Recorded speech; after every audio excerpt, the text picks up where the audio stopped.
They say that every doctor has their own little, but still, cemetery.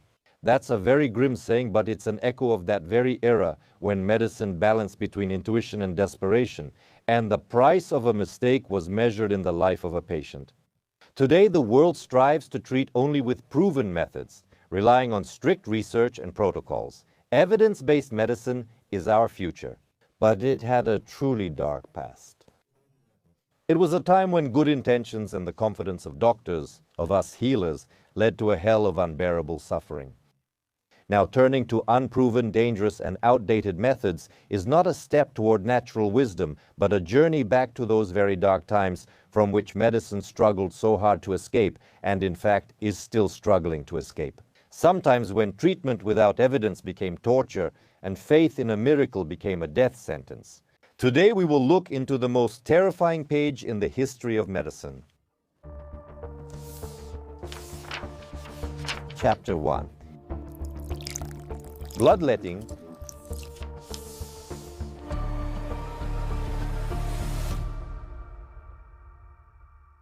Bloodletting. It sounds terrible, but it was done by doctors in ancient times and is still done today. It was used in ancient India and ancient China, and bloodletting was part of rituals among African tribes and the Aborigines of America. According to some sources, this procedure was performed by the ancient Egyptians 2,000 years before Christ. This procedure was promoted by the father of medicine, Hippocrates. Yes, our oath, the Hippocratic Oath, and later Galen, who founded pharmacology, prescribed it both for treatment and for prevention. And the lancet, which is an instrument and a prototype of the scalpel, symbolized bloodletting and was one of the main attributes of the medical profession all the way up to the 19th century. It is in his honor that one of the oldest and most respected medical journals, which is still published today, was named. In our documentaries, we very often mention and cite studies from this wonderful journal as examples. Belief in bloodletting's benefits in European medicine took hold due to Hippocrates' works. He was one of the first to document medical recommendations for this procedure. He described the so-called humoral theory, the theory of bodily fluids. If you've seen the recent Frankenstein movie, it was explained and mentioned there quite well. Hippocrates believed a person's health relies on balanced 4 bodily fluids. These were called humors: blood, phlegm, yellow bile, and black bile, and all diseases were considered to be caused by an imbalance of these vital fluids. By the way, the ratio of humors affected not only health, but even a person's character. Everyone knows about the 4 temperaments: sanguine, melancholic, choleric, and phlegmatic. Hippocrates linked these character traits specifically to the fluids in the body. The names of the temperaments come from the names of the fluids. Blood. In Latin, it's sanguis for blood. Bile is chole, that's where the word choleric comes from. Black bile is melancholy, and phlegm is phlegma. The humors were also associated with the 4 elements: fire, water, earth, and air, and even with the movement of celestial bodies. Of course, now this theory seems crazy, but before it, all diseases were simply considered punishment from the Almighty or the gods. Of the 4 humors, the greatest attention was given to our red blood, its quality and quantity. Hippocrates believed that it was blood that balanced all 4 elements. A lack of blood was harmful, but an excess was considered even more dangerous. Bloodletting became a way to eliminate this excess. To remove the surplus from the body, they treated with bloodletting. There was an extensive list of diseases. Let's recall colds, gas, gangrene, cough, stomach pains, and even skull fractures. Bloodletting spread from ancient Greece to the Roman Empire, where physician and philosopher Galen actively promoted it. And the list of diagnoses for which bloodletting was used also expanded. Galen used it for fever, headaches, eye diseases, gout, and even dementia. Along with veins, by the way, they also started cutting arteries, since arterial bleeding was harder to stop. Often patients died not from the disease itself, but from the treatment. Imagine they would treat you for gas with bloodletting, and you would die horribly from it. The doctors of the Middle Ages picked up the baton. They expanded even further the list of diseases treated with bloodletting and created an entire system showing where and how much blood needed to be let out to cure the patient.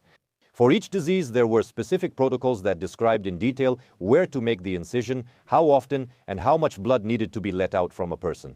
So, there were these medieval guidelines for bloodletting. The choice of location depended on which organ the disease was associated with, and bloodletting was performed even on healthy people.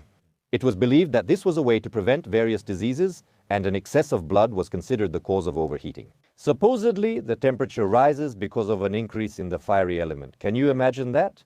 Here's a list of diseases where a symptom could be a fever. All these diseases, which hadn't even been discovered yet, were treated specifically with bloodletting. The peak of absurdity came in the 18th and 19th centuries. During a single procedure, doctors could take up to 2 liters of blood from you. Can you imagine? They often let blood until the patient fainted. The fainting, of course, happened because of the lack of an adequate amount of blood in the body.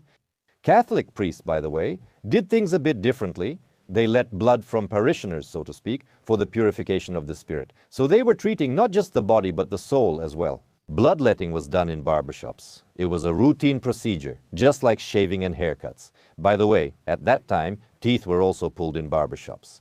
At the beginning of the 19th century, for example, the French doctor François Brousse advocated bloodletting as a panacea for all diseases. He put forward the theory that all diseases are the result of tissue inflammation and that bloodletting is exactly how it should be treated. However, he abandoned the lancet and promoted what he considered a gentler method, safe for patients, in enormous quantities. That's right, they used leeches, between 30 and 50 at a time for a single procedure. Since a leech typically removes 5 to 15 milliliters of blood, you might lose up to 750 milliliters in one session, about the amount in a whole bottle. Let me remind you, that's just one procedure. And how many of them Brousse prescribed? Only God knows, because he made money off of it. His contemporaries called him a vampire. He was so obsessed with sucking blood from his patients that people often died from blood loss. But thanks to Brousse, hirudotherapy became so fashionable that France ran out of leeches, and they had to be imported from other countries.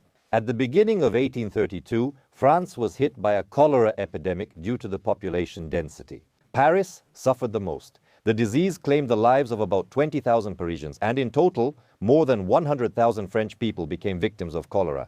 Brousse, as a doctor should, took an active part in saving the sick. The main symptoms of cholera, as you know, are severe diarrhea and vomiting. People died within a matter of hours from severe dehydration. Brousse treated cholera with a large number of leeches, which, on the contrary, as you can understand, worsened dehydration and accelerated the death of patients. After this epidemic, the authority of François Brousse as France's leading physician began to decline. Among the victims of bloodletting were very famous historical figures. For example, the English king, Charles II. He had a seizure while shaving. Modern doctors suggest that it was a stroke. He was actively treated with laxatives and bloodletting, lost more than 700 milliliters of blood, and died. The English poet Lord Byron, he suffered from a severe cold, and after several sessions with our favorite and already well-known bloodletter, he lost almost 2 liters of blood and died. George Washington, the first president of the United States.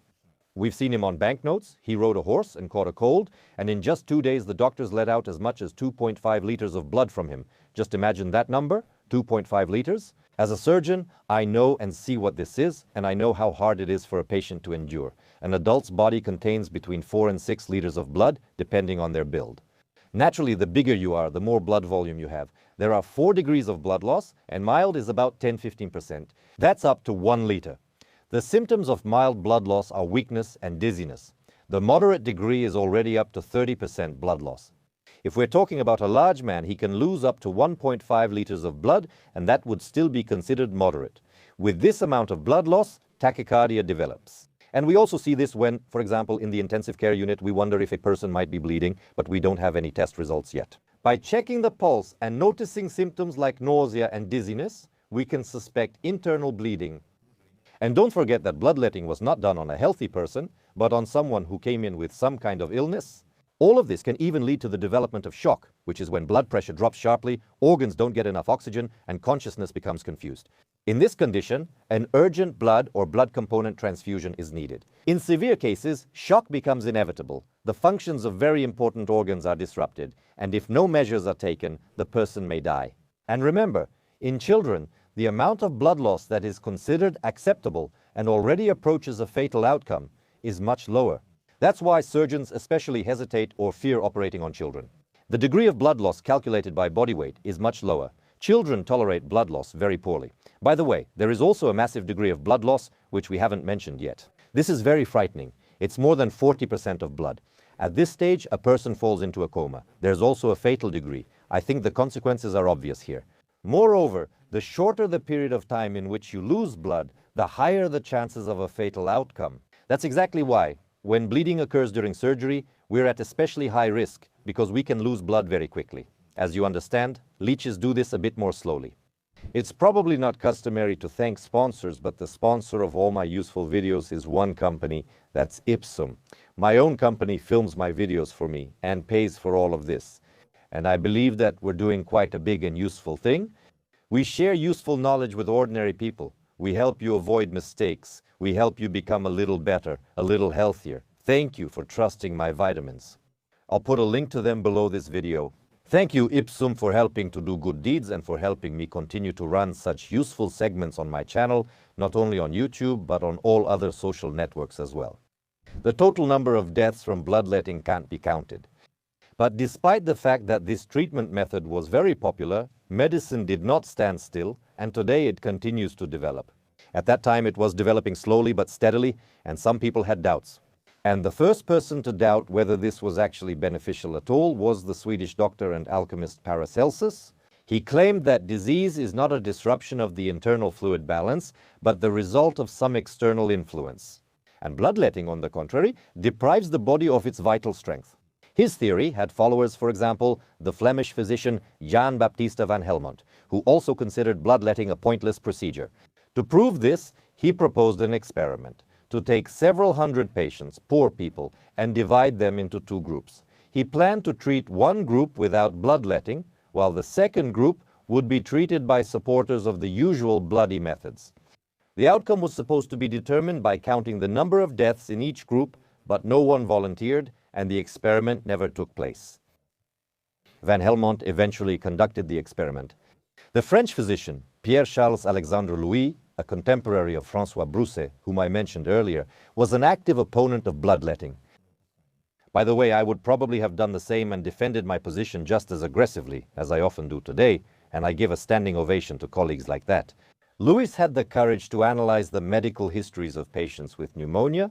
He compared two groups, those who underwent bloodletting and those who had it done later. And the results of the study showed that in the group that underwent bloodletting, at the peak of the illness, when the body needed the most resources, deaths occurred almost twice as often among those who underwent bloodletting compared to those who were already recovering and had their blood let. What do you think about that? The conclusion is obvious, and Louis came to the same conclusion. Bloodletting for pneumonia is not only ineffective, but also dangerous, and the Broussais method kills patients. This study became a turning point in medicine, marking the transition from speculative theories to evidence-based medicine. Thus, Pierre-Charles Louis laid the foundation for epidemiological research and modern clinical trials. Today, this probably sounds very simple, but at that time it was a huge and fearless challenge to the system. Chapter 2. Mercurialism. This thermometer contains about 2 grams of mercury. If I break it now, of course, we'll even have to stop filming and quickly clean everything up, maybe even call emergency services. Why? Because mercury vapor is very toxic. Not the mercury itself, I can safely play with it in my hand, but its vapor is dangerous when inhaled. They cause acute poisoning, affect the central nervous system, my kidneys can be damaged, my liver, and all this can lead to long-term health consequences. But for thousands of years, mercury was called, what do you think, liquid silver or silver water. You see, that means people had a very positive attitude toward it. People believed that mercury could cure any disease, grant longevity, or even immortality. The most prominent victim of this belief was Qin Shi Huangdi, the first Chinese emperor who lived in the 3rd century before Christ. He was obsessed with the idea of immortality and regularly took mercury potions. But instead of eternal life, as you have probably already guessed, he suffered severe poisoning and died before reaching the age of 50. His tomb is guarded not only by 8,000 terracotta warriors, by the way, they will soon be coming to Moscow, but also by mercury vapors, since the soil around his grave is still contaminated. Paracelsus, the doctor and alchemist who founded pharmacology, was obsessed with finding the elixir of immortality and actively promoted mercury therapy. He recommended ointments, pills, and even inhalations of its poisonous vapors. Paracelsus's fascination with mercury led to sad consequences. He died at the age of 48, having inhaled the fumes of the dangerous metal, leaving behind 6 recipes for elixirs of eternal life based on mercury. By the way, if you remember the movie The Mummy with Tom Cruise, The tomb of that evil creature was guarded by Mercury. Some people believed that Mercury fought off evil spirits. By the way, they tried to treat almost everything with mercury. Mercury chloride, or calomel, was especially popular. According to the humoral theory I told you about, calomel was supposed to remove excess bile and cleanse the body. It was prescribed as a laxative and antiemetic for yellow fever and mental disorders, and even for teething in infants. Can you imagine? Today this seems wild again, but just think about how much wild stuff might be happening in medicine today, and someday people will laugh at us too. But one of the most absurd and tragic chapters in the history of medicine was the centuries-long fight against syphilis using mercury. It was accurately described by the creepy saying, "One night with Venus, a lifetime with Mercury." Recently, a movie called Frankenstein was released. I'm coming back to cinema a lot today. And there, one of the main characters, his body was affected by syphilis, he was treated with mercury, and he had a vial of mercury hidden in his cane, which he used all the time. If you haven't seen it, by the way, I recommend it. It's a wonderful movie. Mercury, by the way, in English is mercury, a liquid metal that was associated with the god Mercury. Why is that? Because of the rapid movement of its droplets. The first major syphilis epidemic in Europe broke out in Naples. When the troops of the French King Charles VIII arrived in the city, the soldiers visited local brothels, and those became the centers of the epidemic. The disease began to be treated with mercury chloride. Patients were poisoned by mercury preparations for years, and sometimes even decades, suffering from horrific symptoms of poisoning. Among them were uncontrollable drooling, tooth loss, and damage to the kidneys and nervous system. Once again, watch the movie Frankenstein. It shows very well the appearance of syphilis, and in fact many of the external manifestations of the disease were largely related to the way it was treated. He actually had no hair under his wig, his skin was already peeling, and he wasn't feeling very well. Doctors actually took all these painful symptoms as signs of the body cleansing itself from the disease, or even as symptoms of syphilis itself. Numerous people died due to the treatment, not the infection. Despite the side effects, over the years, faith in the miraculous properties of mercury only grew stronger. By the way, our Ivan Grozny became a victim of mercury treatment. Remember, he suffered from fits of uncontrollable rage. Some scientists believe that it wasn't a personality trait that caused so many people to suffer, but rather Mercurialism, or simply chronic mercury poisoning. It's worth noting that Mercurialism manifests as mental agitation, anxiety, fearfulness, and suspiciousness. Noticeable changes in the Tsar's personality, resembling a mental disorder, began to occur starting in 1553. For several months, he was in a state that psychiatrists refer to as depressive delusional syndrome. He couldn't find peace, saw enemies everywhere, lost a lot of weight, and almost all the hair on his head fell out. What could have happened? In 1553, after the campaign against Kazan, Grozny fell seriously ill with a fever, and the Tsar was treated with liquid silver. But you understood what I meant, right? Of course, I'm talking about mercury. Probably this kind of treatment can explain Grozny's suddenly deteriorating character. With a mercury overdose, epileptic seizures, and mental agitation are observed.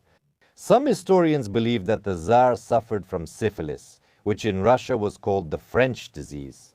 By the way, it is chronic syphilis that can lead to the formation of osteophytes.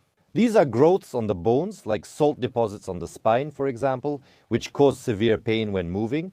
They were actually discovered, by the way, when his remains were studied. In addition, the Tsar suffered from cirrhosis of the liver, another consequence of syphilis. In 1963, scientists performed an autopsy on the royal tomb in the Archangel Cathedral of the Kremlin. The analysis showed a 30% increase in mercury content in the monarch's bones, twice as much. Chapter 3, Insulin Coma Therapy.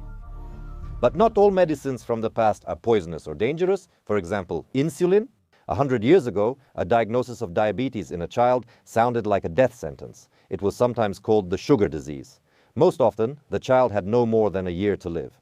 Everything changed thanks to the young orthopedist Frederick Banting. He was able to extract pure insulin from a dog's pancreas.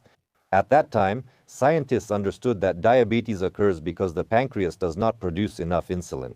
The first person to receive the life-saving injection was 14-year-old Leonard Thompson. He was hopelessly ill and in a diabetic coma. In January 1922, the boy received his first injection and his glucose level dropped by 25%. However, inflammation appeared at the injection site. Then Banting involved his colleague James Collip in the work, and he managed to purify the insulin. The boy was given another injection, and this time the effect was stunning. The glucose level dropped by 77%. The very next year, for his discovery, Frederick Banting received, as you might guess, the Nobel Prize and became the youngest laureate in the history of the award. He was only 32 years old at the time. Banting sold the patent for his discovery to the University of Toronto for just $1, so that the medicine would be available to millions of people. Now that's truly a person with a big and generous heart. Insulin does not belong to me, it belongs to the world. How does insulin work? It helps glucose enter the cell, and if there isn't enough of it, no matter how much a person eats, their cells won't get glucose. That's why people with diabetes who don't receive timely treatment are so thin and emaciated. Nutrients don't get into their cells, there's little energy, and the level of glucose, this harmful crystalloid in the blood, goes off the charts and damages our tissues. Administering insulin puts everything in order. It's like a key that unlocks the cell and lets glucose in. But, as Paracelsus said, the dose makes the poison. It's a pity, of course, but he didn't heed his own saying when he was fascinated with Mercury, but that's not the point right now. Insulin was a salvation and a miracle for many at that time, until one doctor started abusing its use. In 1933, psychiatrist Manfred Sackel came up with the method of insulin coma therapy. Initially, he used insulin to help patients with morphine and heroin addiction. According to his observations, the hormone eased withdrawal and improved a person's appetite. However, Sackel noticed an unexpected effect. When severe hypoglycemia developed, some patients temporarily experienced a reduction in psychotic symptoms, such as delusions and, for example, hallucinations. That's how he got the idea. What if patients with schizophrenia were put into a hypoglycemic coma for therapeutic purposes? Sackel presented a report on the new treatment method at a meeting of the Vienna Medical Society. The report was received with great enthusiasm, and the press at the time actively wrote about it as a real breakthrough in the treatment of mental disorders. This is how medical publications of that era described this innovation. About half an hour later, the patient becomes restless, tosses and turns, first moans, and then screams. A state of extreme agitation may develop. He jumps out of bed, stares intently, and screams loudly. He rushes about frantically and looks like a person manically resisting intense fear. Foam comes out of his mouth, his pupils dilate, he may desperately bang his head, arms, and legs, then coma sets in and the patient lies curled up in bed in a deep faint with a weakened pulse. A terrifying picture, isn't it? Now imagine that, on average, a course consisted of 30 comas, and in some cases, the patient was put into a coma 60 or even 70 times. Think about those numbers. Why did this barbaric method remain in medical practice for another 20 years? The answer is simple. In 2 years, Sackel published more than 13 articles about the benefits of his method and included his research. He claimed that 88% of patients showed significant improvement after a course of insulin comas, and according to his data, 70% of patients fully recovered. News of the Austrian doctor's triumph quickly spread around the world. Sackel became the darling of the psychiatric community and was counting no less on the Nobel Prize. Doctors in Europe and the United States enthusiastically rushed to master his breakthrough method, but the more popular Sackel's method became, the more often doctors noticed dangerous consequences for health and life. Patients began to experience irreversible changes in the brain, and sometimes it even led to fatal outcomes. Some doctors considered the pathological changes in personality to be a good sign, since the patient's aggression disappeared. Yes, the hostility went away, and even the inner tension subsided. Yes, but everything changed. One publication in the medical journal Lancet, psychiatrist Harold Bourne wrote an article called The Myth of Insulin, and in this article, he finally debunked Sackel's method. Insulin gives a schizophrenic no long-term benefit. At best, it speeds up the improvement that would have happened anyway with regular patient care in the hospital. The article caused a stir for Bourne, and a storm of accusations followed. Psychiatrists began sending angry letters with criticism to specialized journals. It took another 5 years before a thorough review of insulin coma therapy revealed the truth. Without a doubt, this method was simply quackery. On the other hand, another method, which I still consider barbaric, actually turned out to be truly effective. I will tell you about it with interest now. I have a Telegram channel, it's free, there are no subscriptions, nothing like that, and I don't post any ads there. Once every few days, sometimes every other day, I try to post useful content there about health, habits, and how to become the best version of yourself. I do all of this myself. I don't have any copywriters, and I do it with one goal: to help you become healthier. I'll leave a link to my Telegram channel below this video. Subscribe and benefit, share it with your friends. Thank you. Chapter 4. Electroconvulsive therapy. The idea of treating mental disorders with seizures belongs to the Hungarian neurologist Laszlo Meduna. He came up with it while working at a psychiatric clinic. He noticed that patients who had experienced seizures showed temporary but still noticeable improvement. Patients' delusions and hallucinations disappeared, and their speech became coherent. So Meduna decided to use seizures, which had previously been just a side effect of powerful drugs, as a treatment.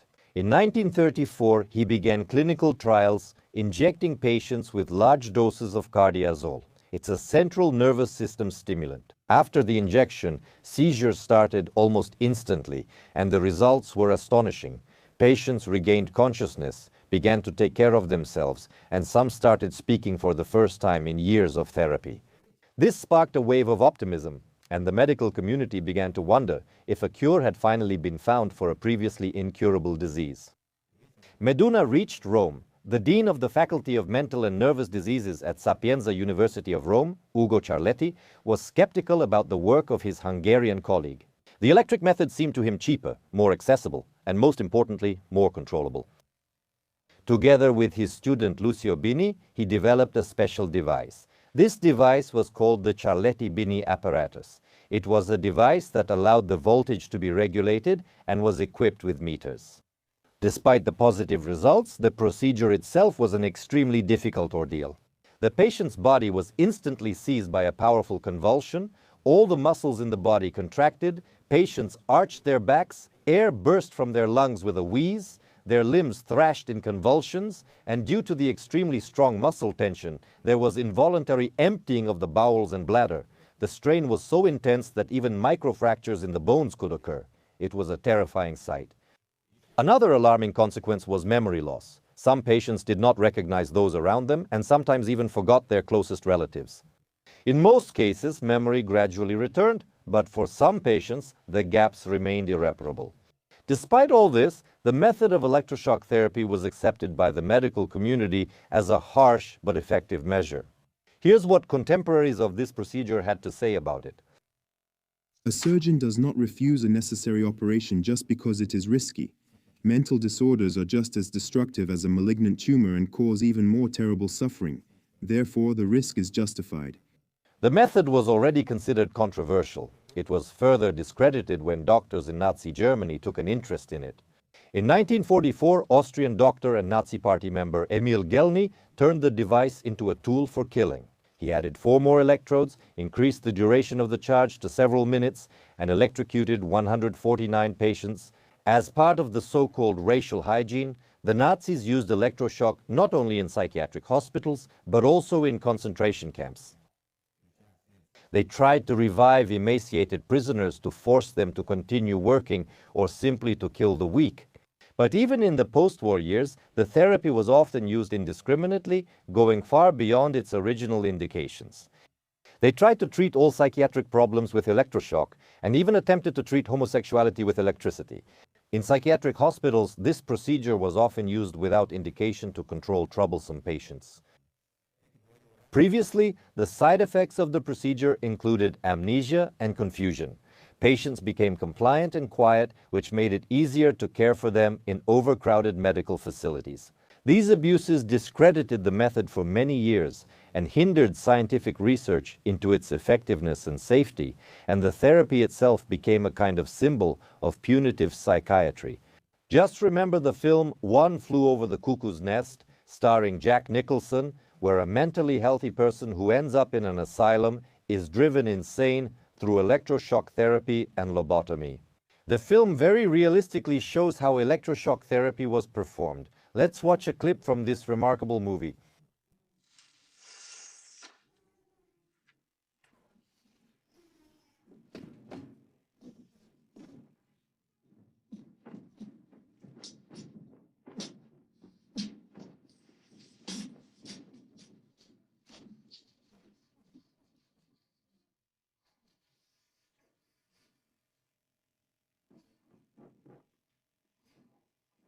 It's a frightening scene, isn't it? But there's one significant inaccuracy in it.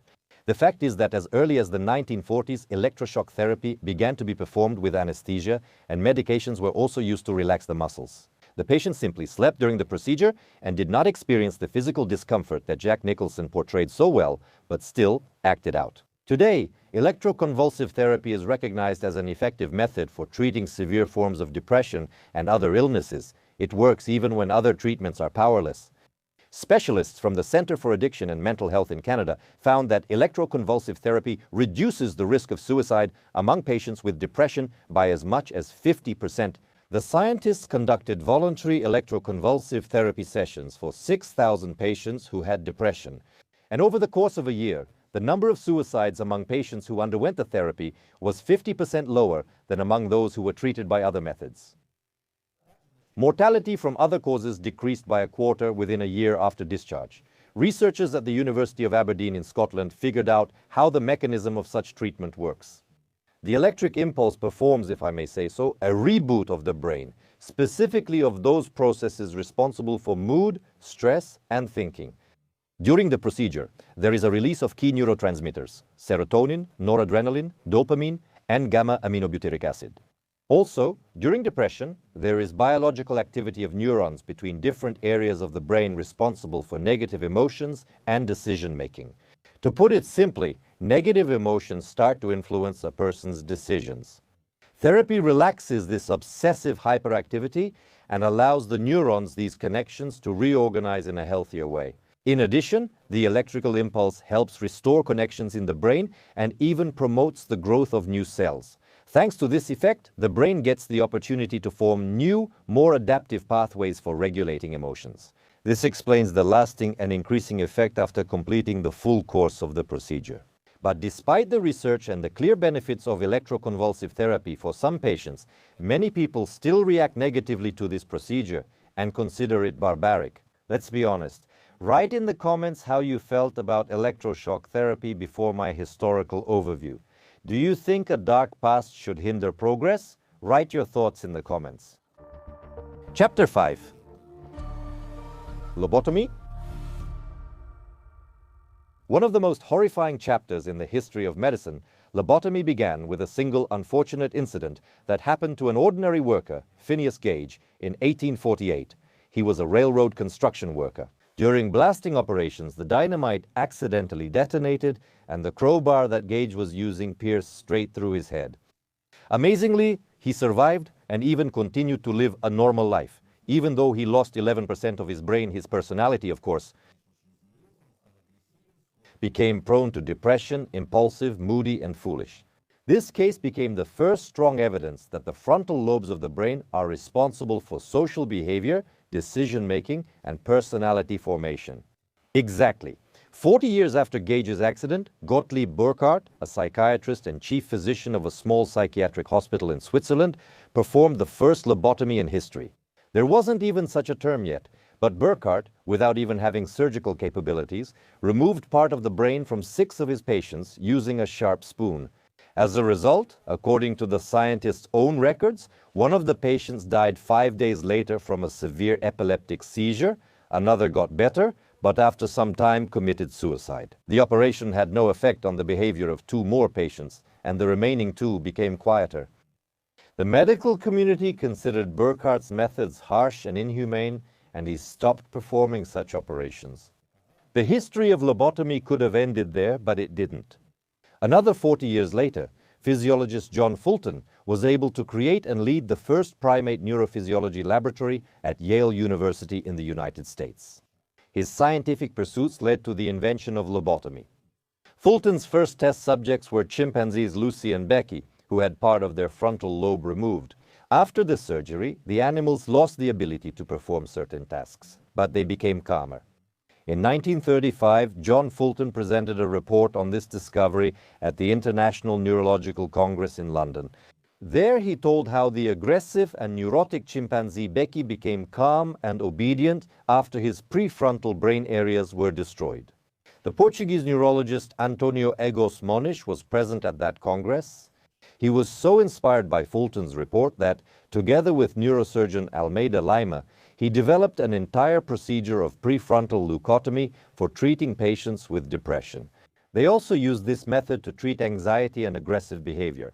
The scientists were convinced that some mental disorders were related to disruptions in the connections between the frontal lobe and other parts of the brain, and surgical intervention, the removal of the brain's white matter, could improve the condition of such patients.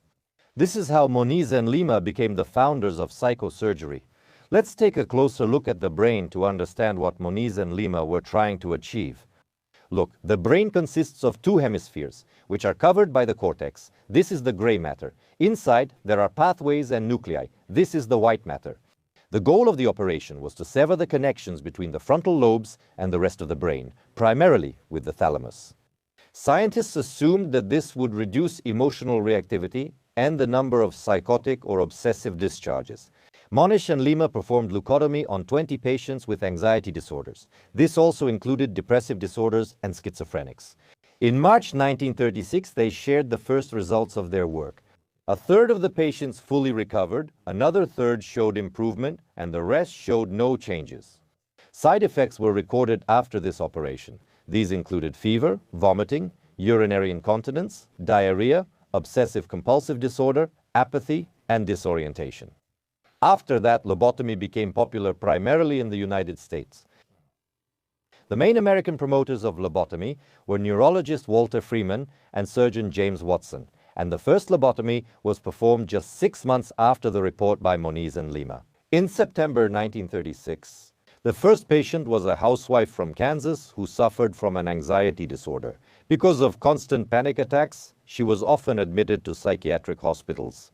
After the surgery, the woman suffered from muscle spasms, communication difficulties, and disorientation for several months. However, the panic attacks did not return, and she said she was happy. Freeman considered the result a success. Later, he called this procedure a lobotomy. Over the next 6 years, Freeman would perform about 200 more operations. In Freeman's opinion, most of them were successful. Success was measured either by the patient's recovery or by their calming down, when especially violent ones became quiet and submissive. A quarter of the patients showed no changes, but 14% of the operations led to serious consequences. The patients became disabled or even died. The most famous victim of Freeman was Rose Marie, the younger sister of the 35th President of the United States, John Kennedy. Even as a little girl, she developed more slowly than her peers, and as she grew older, her delay became more and more obvious. Today, she would be called a special child, but back then, developmental differences were stigmatized. By the age of 15, she could read and write at a 4th grade level, but that didn't stop her from living an active life. She loved shopping, dancing, swimming, sailing, and spending time with friends. In general, Rosa Marie was a sociable person and overall functioned normally in society. Her mother, Rose, described her daughter as affectionate, responsive, and loving, but by the age of 22, she had become aggressive and irritable, started dating men, and going to bars. This behavior was absolutely unacceptable to her father, Joseph Kennedy. The family was expected to have a bright political future, so fearing for his reputation, he secretly had his daughter lobotomized without telling her mother. Despite the fact that the procedure already had a bad reputation at that time, in November of '61, Freeman still performed the operation on the girl, and she never recovered from it. As anesthesia, she took a mild tranquilizer, so she was conscious during this ordeal. Freeman asked the girl to recite prayers and sing "God Bless America." That was how he determined how deep to insert the instrument. At first, Rosa Marie's speech became confused. Then she fell silent forever. The girl was left disabled for the rest of her life and was hidden from the public eye in a facility for people with disabilities in Wisconsin. The Kennedy family kept information about Rosa Marie's condition strictly secret out of fear for their reputation. For decades, the Kennedys hid the fact that their daughter had undergone a lobotomy and had been left disabled. Even within the family, Rosa Marie was rarely spoken about, and not all relatives knew where she was or what had happened to her. 20 years later, Joseph Kennedy wrote a letter of gratitude to the institution where his daughter lived. Helping solve the problem with Rosa Marie was crucial for the family. This allowed the Kennedys to keep pursuing their life's work. Despite this tragedy and many others, the story of lobotomy did not end. Freeman continued to perform operations, and in 1948, he even invented a more effective method, the transorbital lobotomy. It is said that for the first such operation, Freeman used an ordinary ice pick, almost like this one. What was the essence of the innovation? For this method, there was no need to drill into the skull. Freeman accessed the brain through the patient's eye socket, and the procedure took only about 20 minutes. After that, lobotomies were prescribed more often. It was used not only to treat mental disorders, but also gastrointestinal bleeding, peptic ulcers, severe headaches, and ulcerative colitis. In 1949, Igor Shmonich received the Nobel Prize for discovering the therapeutic effect of leucotomy in certain mental illnesses. The Nobel Prize became the best advertisement, and over the next 3 years, at least 50,000 operations were performed in the United States. Freeman personally treated about 3,500 patients, including 19 children, the youngest of whom was only 4 years old. In 1952, Freeman equipped the so-called Lobotomobile, not to be confused with the Batmobile, in which he traveled around the country and performed operations for anyone who wanted them, for just $25. His obsession and sense of permissiveness reached its peak. He boasted that he was ambidextrous and could operate equally well with both his left and right hand, and he demonstrated a simultaneous lobotomy session on 2 patients at once. One day, Freeman was being photographed during an operation and pushed the instrument too deep into the patient's brain, and the patient died during the shoot. But fatal outcomes didn't bother the unfortunate doctor, nor did the fact that he had no surgical education. It was only in 1967 that he was banned from operating after his patient died following her 3rd lobotomy. 5 years later, he died, leaving behind thousands of ruined lives. One of the children he operated on would later write a memoir that fully revealed Freeman's obsession. Trying to learn more about what a person experiences during a lobotomy, Freeman decided to perform operations on patients who were awake, using only local anesthesia. During one of these procedures, Freeman asked the patient, "What do you feel?" "A knife," the patient replied. Freeman told this story for many years, clearly enjoying it. By the way, lobotomy was also practiced in the Soviet Union, but in this case, we were luckier, if you can say so. We didn't follow the West. Instead, we studied the operation using scientific methods. In total, about 400 lobotomies were performed in the Soviet Union, which is very hard to compare considering there were tens of thousands in the West. In 1950, an order was issued banning lobotomy. The Ministry of Health of the Union of Soviet Socialist Republics called this operation contrary to the principles of humanity, and I actually agree with that as well. This barbaric operation was also abolished in other countries, but in the United States, a law banning lobotomy was only developed in 1979. Hello, friends. I want to remind you that I have Ipsum vitamins, which I created with love, first and foremost for my family, for my friends, and now for my child as well. Because very soon, maybe even by the time this video is out, there will be a children's line and sports nutrition as well. I try to choose the best raw materials, use the best production technologies, and at my own factory, which is located in a special economic zone in Dubna, I make vitamins for you that I am proud of and for which I am responsible with my reputation. That's why my last name and signature are on every bottle. Friends, thank you for your trust. Thank you for the tens of thousands of positive reviews, for the ratings you give our vitamins, and for believing and trusting in us. The most important treasure in my life is your health. Be happy. The link to the vitamins is below this video.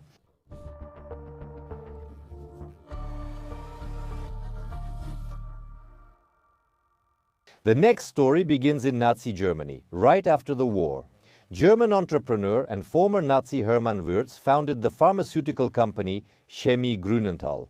The choice of employees was obvious. The team was led by a young doctor, Heinrich Mückter, who conducted experiments on prisoners in labor camps in Poland.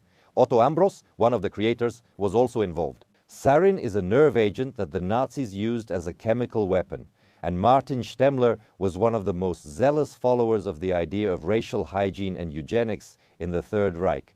According to Wurz's plan, this trio was supposed to be like the horsemen of the apocalypse. They were supposed to work on producing cheap antibiotics, but the idea failed.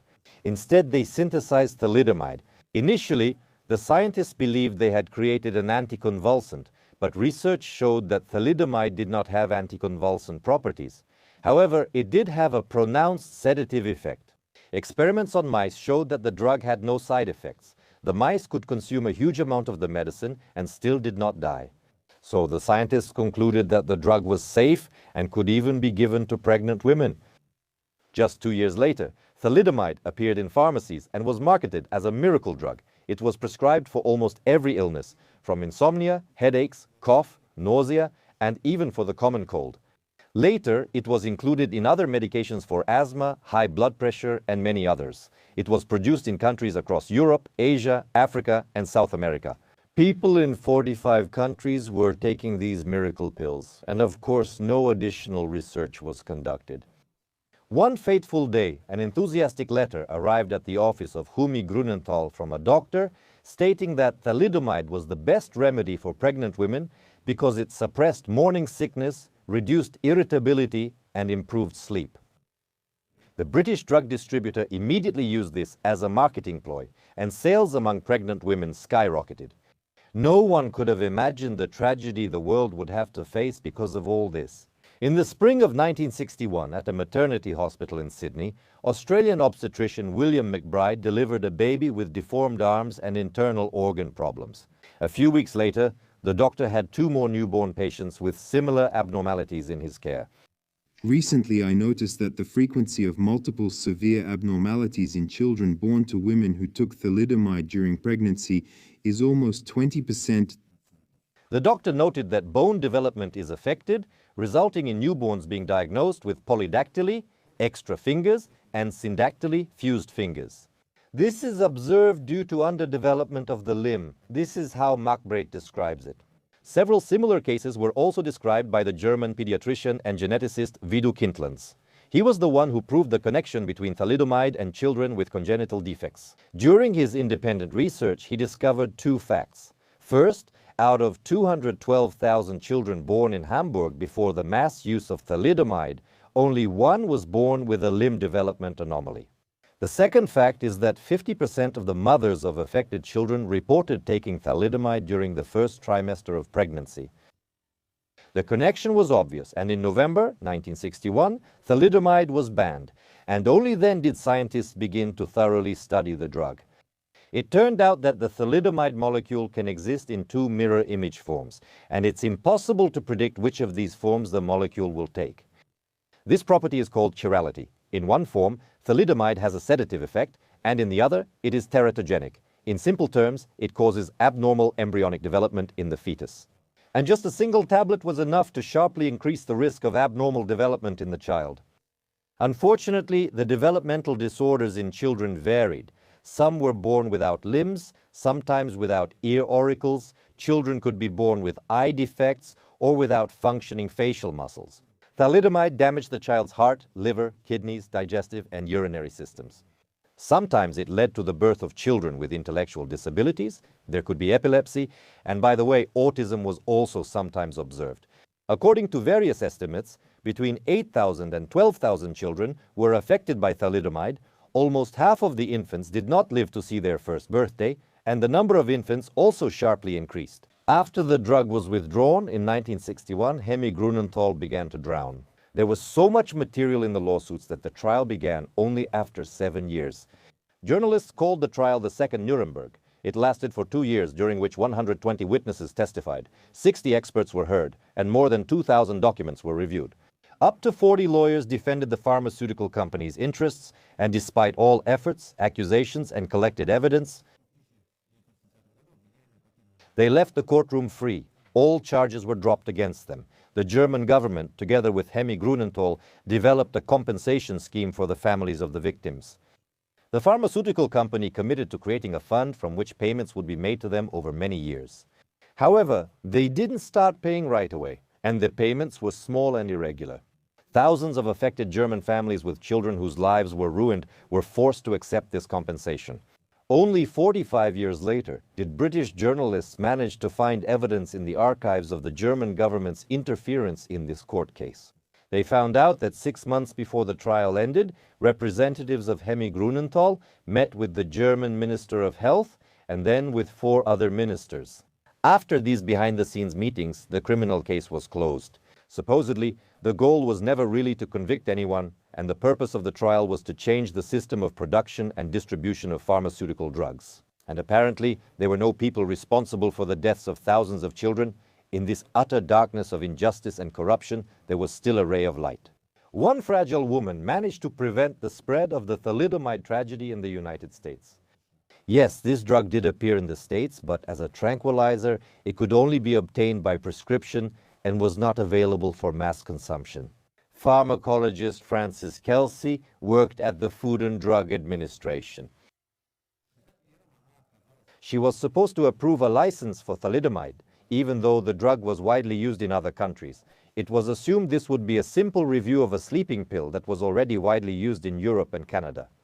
The manufacturer was not expected to have any problems getting the drug onto the United States market, but Kelsey was concerned by the lack of adequate research data. Even though the drug was recommended for pregnant women, no studies had been conducted on pregnant animals. And overall, the attached safety documents seemed more like a glowing review. Kelsey rejected the application and demanded more thorough tests, but instead of additional clinical trials, pressure was put on Kelsey. Instead of new studies, she kept receiving more and more applications for the drug's approval, and she kept rejecting them again and again until news reached the United States about the negative effects of thalidomide on human fetal development, and access to the drug on the American market was finally closed. For her perseverance, Frances Kelsey was awarded the President's Award for Distinguished Federal Civilian Service, which was personally presented to her by United States President John Kennedy. Her exceptional approach to evaluating the safety of the new drug prevented a huge tragedy of birth defects in the United States. Thanks to her high abilities and unwavering confidence in her professional decision, she made an outstanding contribution to the protection of the American people. Today, especially, for example, when it comes to peptides, new peptides appear every day. They haven't been studied adequately. We don't know anything about them, but we calmly buy them on various websites where it will be written that they are simply not for use in humans.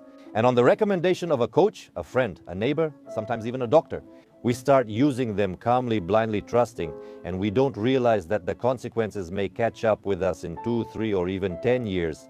So remember this video, send it to your friends and acquaintances. This is good evidence and an example of how sometimes even people in white coats make big retrograde mistakes that create giant graveyards. Not to mention people without medical education. Don't forget that today's rules are written in blood, and medicine, unfortunately, is the most inaccurate science. And maybe a lot of what even doctors advise and tell you today is just the same. One day, 50, 60, or even 100 years from now, people will look back and remember with a smile or with fear and mention it in some other documentary version of the horrors of past medicine. All the best to you.